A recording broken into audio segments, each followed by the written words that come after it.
late. Hello. Welcome back to Judging by the Cover. Happy February.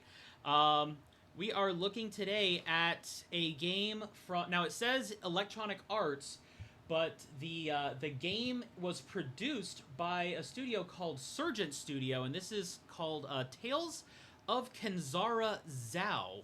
So I'm looking forward to how this is going out. And joining us today, we have Posh Possum on the other line. Hello. So Posh Possum and I, we go back a little ways. Hung out. We're roommates for a little while. Um, all that kind of good stuff. And we're looking at a game here that looks like a bit of a Metroidvania. They do have quite a visual flair to them. Um, it does seem reminiscent of like Metroid, Castlevania, Mega Man style of gameplay and movement, with some very fluid movement and gorgeous animations to it. Yeah, that's the first thing that I noticed was the art style is like gorgeous, honestly. It's really, Absolutely. really pretty. And then, like as we can see here, it does show some of. Now, this is clearly from some of the cutscenes here, where the character is donning like a tribal mask, and then we have screenshots of some massive bosses. That you can see the character down on the like in the middle of the screen there, towards the right, but then massive boss fights that go in with all kinds of like lights and particles going off. They did show a lot of jumping and fluid attack animations to go in, so it's probably a lot of like timing and everything going in with how all of that goes. So it is visually impressive. The sound is pretty good. I do like the music that they had going. Um, Something I had noticed since it was a studio I haven't heard of, I wanted to take a brief look at it, and it looks like Surgeon Studio, they're kind of like a smaller art house studio that was founded by an actor by the name of Abubakar Salim. And if I'm mispronouncing anything, I apologize. You can tell from my complexion, I am about as I have the complexion of sour cream. Um, but if I mispronounce anything, uh, feel free, like in the comments down there, correct me, and I will make sure that if I make any mention of things in the future, I'll try and amend that. But he apparently has had work on Black Mirror, on Raised by Wolves, and on Assassin's Creed Origin. He had and Diablo Immortal and World of Warcraft and Diablo 4. He has some voice work in there too. Oh, that's fancy. Yeah. So he was the one that founded this studio, and they pride themselves on producing things with the intent of bringing unique perspectives through games and other media. Now, I did seem to find something that suggested they may have had some hiatus or possibly even layoffs in their game development due to a lack of funding. So hopefully they do manage to come back from that, because just from the look of this game itself, it seems like they are doing something to put together some interesting work.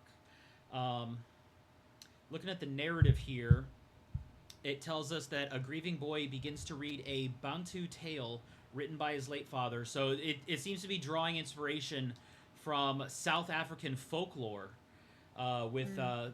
focus on the treacherous lands. They call it the treacherous lands of Kenzara and ZAU, or at Kenzara as ZAU, a young shaman who bargains with the god of death to bring his Baba back from darkness. So he's unlocking some cosmic powers that must have to do with the masks going on there, and calming lost ancestral spirits. So the those larger than life boss battles seem to be probably what are those ancestral spirits, kind of like how you would see in a Castlevania would be the movie monsters, or in a Mega Man game the robot masters kind of thing. So this one drawing its inspiration more from classic folklore. It looks like this game is going to tug at my heartstrings a little bit because I always have a soft spot for when like parents pass away. I Right. always get a little teary-eyed, so I feel like this game is probably gonna make me cry at the end of it. It does seem like it could go that way. Like it leading in with that, trying to pursue your father through like some spiritual journey is probably going to be quite a gut punch. And as we can see here, this is the Nintendo eShop page that says it's on sale for $8.99. It's apparently on sale until February 10th, I believe. It's also on sale on Steam, so if anybody's interested, it's a great time to get this while it's on sale. Or if you want to go full price, by all means, you can wait till after February too. Hopefully that would support the developer a little bit. Maybe put them back in line to make something, because it does look like they're doing some cool work here. So it's a single player story, and they even say here, shaped by actor Abubakar Salim's own experience with grief, discovering how love gives us the courage to press on after devastating loss. You wield the powers of the sun and moon to defeat restless spirits in rhythmic combat and become a worthy Nganga, which says here a spiritual healer. And again, I hope I pronounced that right, just to respect the culture and everything it comes from.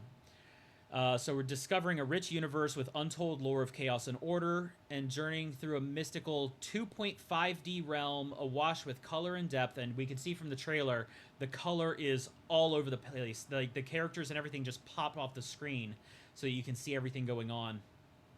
And emboldened by, award-winning composer Nainita Desai's enchanting original score.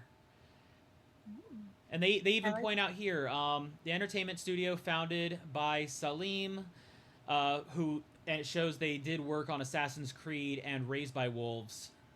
So, and EA, I guess EA Originals is trying to push some of these like smaller creators to give them a standing on a very large gaming landscape. Mm-hmm. And it even says here, takes you on a thrilling emotional journey inspired by the rich myths of Bantu cultures.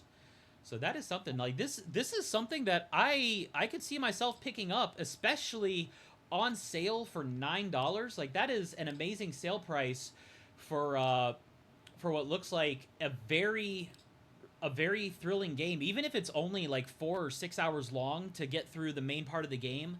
I imagine just the visual style and the narrative of it is going to make it worth it. Yeah, I usually go off of the $5 an hour rule of if I paid $5 per hour of gameplay, did I get my money's worth? And this looks Right. like I'd probably get my money's worth. More Right. than. And even then, like it depending on what they have in there. I know a lot of times these games have like extra little collectibles or completion bonuses in there to kind of extend the gameplay a little bit. Maybe have some kind of an, if it has some sort of new game plus, that'd be even cooler to go through, see what kind of maybe hard mode or something they toss in. But even if it doesn't have all that, it does look like it plays to solid. Now, obviously, this is all off of the trailers, but it looks like solid, fluid gameplay. And if the controls and movement are as good as they look, then by all means, just having that kind of fluid movement can feel good in a game.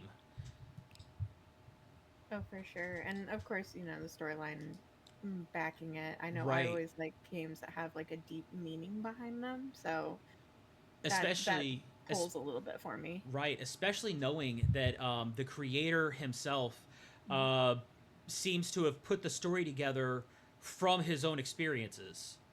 Mm-hmm. So going in knowing that, it's like it feels that much more personal, that a creator puts in his personal experience and some cultural context for a setting that we probably just do, like we don't see a whole lot of that in gaming, that especially in a way that doesn't feel performative.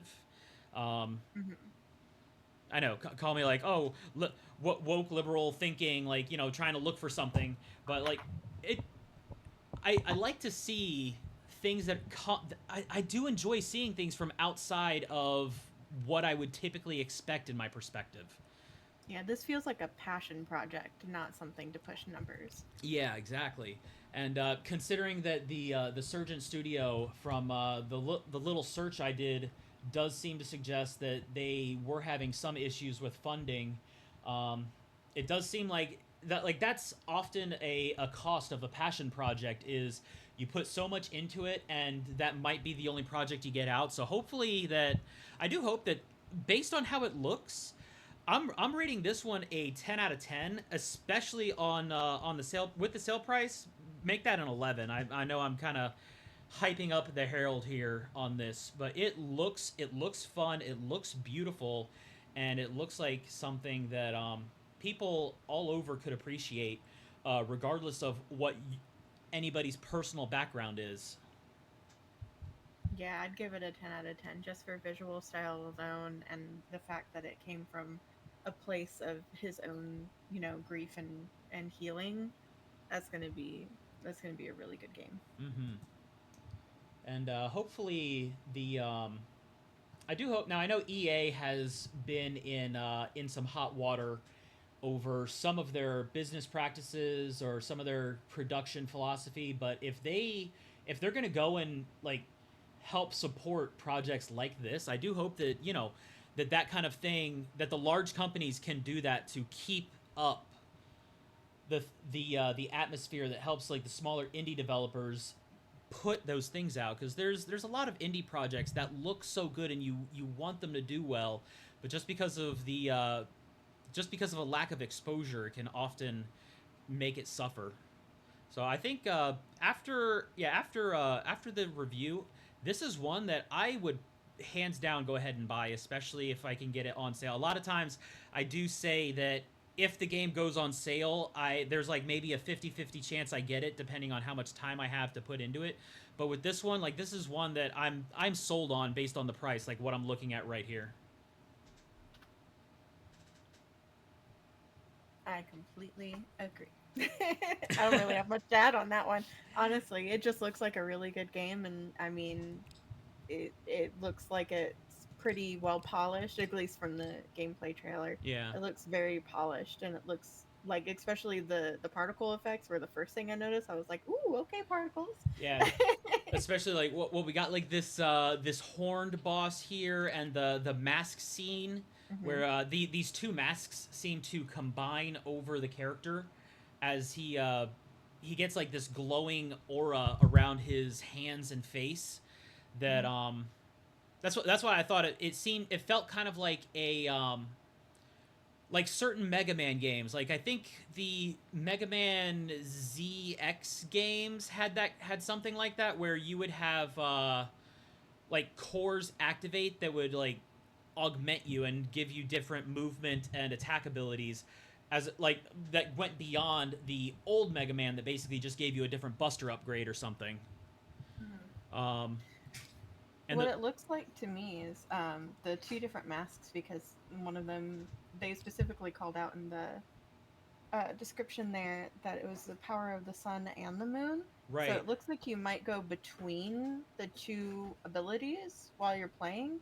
And the gameplay trailer showed like he was shooting fireballs and then he was shooting ice balls, kind of thing. Right, like so So, there was a variety of special techniques, like a variety of either attacks or environmental movement abilities. There was the ice one that froze the flowing water. So I mhm. just from that trailer spotlight, it did seem like, oh, maybe if you were to jump in the water, it would whisk you away and throw you off the platform. But if you freeze it, then it stops the motion so that you can actually like move on that platform or something. So if they set up something like that and then have fireballs as a separate attack, and then a different like maybe combined form or something, depending on how you have melee or ranged abilities, it's going to be interesting to see that play out. Um, Something I did notice, they didn't really highlight any kind of like skill progression tree, so I don't know if the game has like any kind of level up thing. I don't know if anybody is familiar with Dust and Elysian Tale, but Oh, that game had that's a fun. similar kind of side scroller movement and combat focus like this one. But as you played, you would level up and put points into skill allocation that would augment your abilities or give you other abilities. So I don't know if this one has something like that, or if it's more like a Castlevania or Mega Man type of thing where you unlock abilities as you progress. So it's going to be interesting to see how that plays out. Not if, but when I pick this up, and who knows, probably even do a little live stream session for it. and highlight it for YouTube on a series afterwards. No, for sure. You've mentioned dust. I remember that awoke a whole a whole set of memories for me.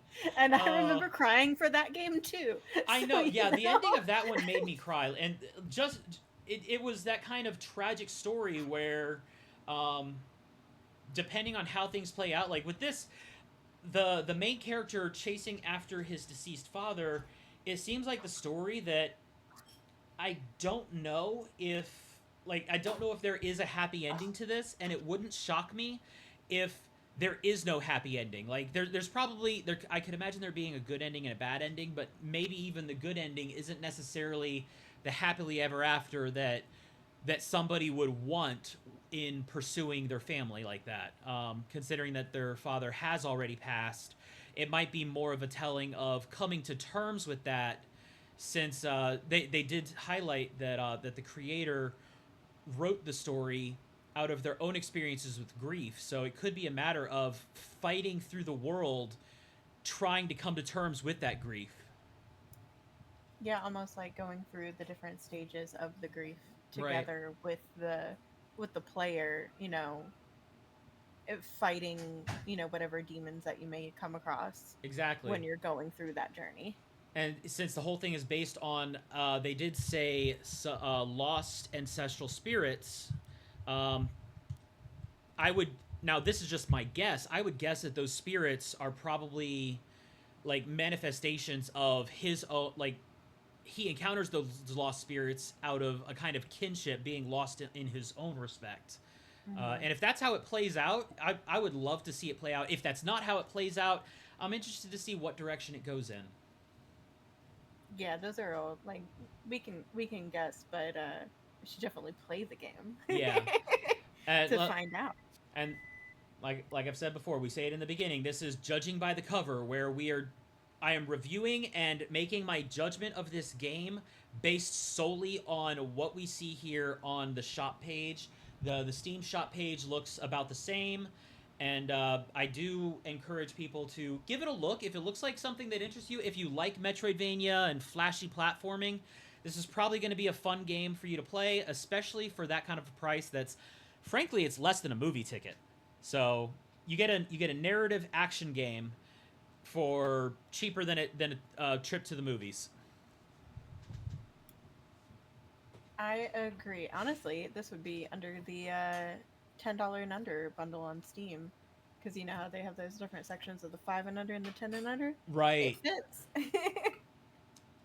And it's also fairly recent. It came out in April of last year, so that's it's still pretty fresh. Um, on sale now. I do hope that the studio does manage to get something together so that they can keep working on stuff. Just based on the look here, even if the game is like so even if the game isn't like an absolute masterwork among other peers in its categories, the fact that they put something together that looks this good, just it puts a lot of faith in the studio if they were to secure funding for another project so that they could keep going and keep making some interesting work. Because a lot of times, like, that's something that I do like to see. I like to see what a studio can make first and then where they go from there. Hmm.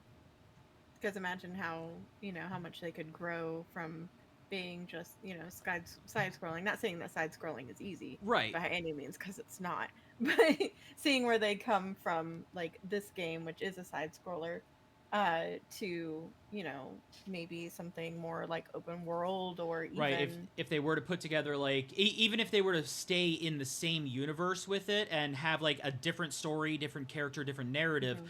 but then like maybe a larger arcing story about the where they go more into the folklore. Like this one being is very clearly this character's personal journey, but it opens the door to exploring legends and folklore that frankly we don't see a lot of Mhm. in contemporary media.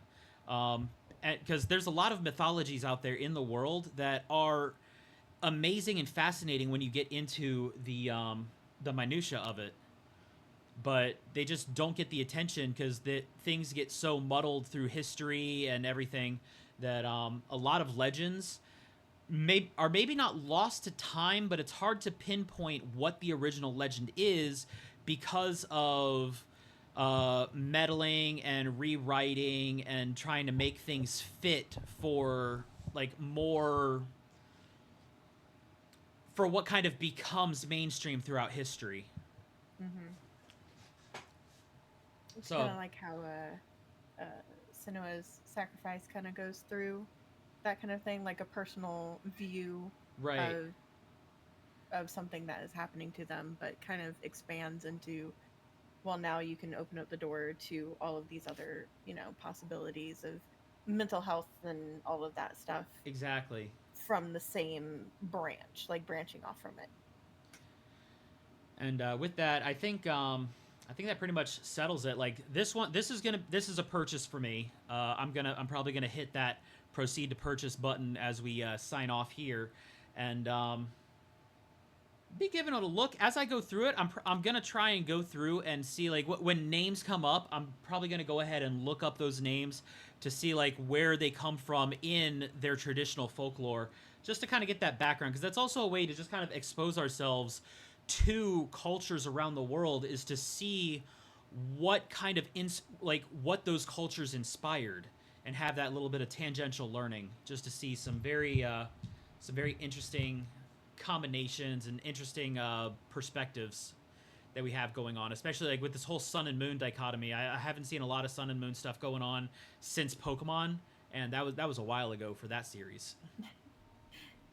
I do also want to point out that on Steam right now, they do have the free demo to download. So if anyone wants to give it a try before, spending, you got a free download, I free did demo. not see that free demo button, and I feel blind now that you mention it because it is right there. So absolutely, like check out the demo. From the time this episode airs, there will still be time to pick it up on sale. So if you see it and this looks like your kind of game, or it feels like your kind of narrative, go for it, because I'll be right there with you. Popping on here, I'll probably be doing a Twitch stream of it shortly after we publish this, and we'll have the YouTube episodes coming out afterwards too. So with that, I would just like to go ahead and shout quick thanks to anybody that came along to watch us rant about this game, Tales of Kenzara ZAU. And thank you, Posh, for joining us. Thank you for having me. Absolutely.